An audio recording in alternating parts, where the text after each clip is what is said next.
So I'd like to show you another place on the river where it was literally water, and then for a very long time um, it was like mud and swampy kind of. And another place on the river where God had taken our mess and all the driftwood and everything and turned it into something beautiful. Now you can barely see a good view. That actually was that wasn't there. Okay, so I'm actually need to get a higher viewpoint to really show you, but it was actually a lot lower, and then there was like a V shape of water. So that's kind of amazing. But let me try to see if I can get a better view. Nope, it's too tall. And then I'm on the higher rope and can't really see it much, but it looks like it just goes out. Let me try another viewpoint. Sorry, but my point is that it wasn't even this, like, as you see it, like that was a lot lower, and then that was fun. It's like let me go on the bottom, kind of show you. So this wasn't this tall, this was actually a lot shorter, and actually it was just mud, driftwood, a bunch of other stuff, like about 10 years ago.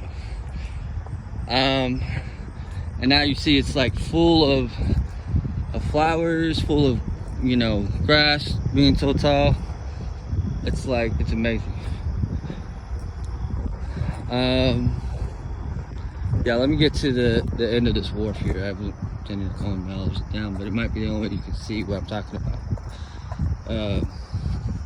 But yeah, God is awesome enough to where he can create beautiful lands.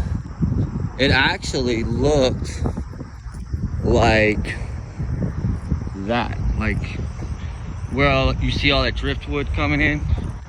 It literally looked like that. And I think they designed the waterfront with the V shape in mind so that it could catch all of this during the flooding, the up and down the river, going up and down through flooding, to where it could go from something looking like that to something to look like that. So they engineered the pathways to do that, but they themselves did not plant these flowers. They did it, I guess, to collect the driftwood, to keep the river clean and freed up from debris, to make it easier for the barges and boats and stuff to go up and down the river. But the flowers, God is amazing. This actually was first part, not the area that I showed you yesterday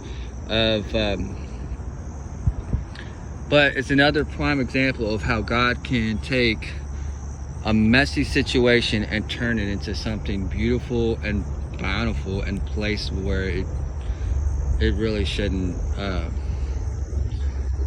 be this way. But God has turned this into something amazingly beautiful, as you can very well see.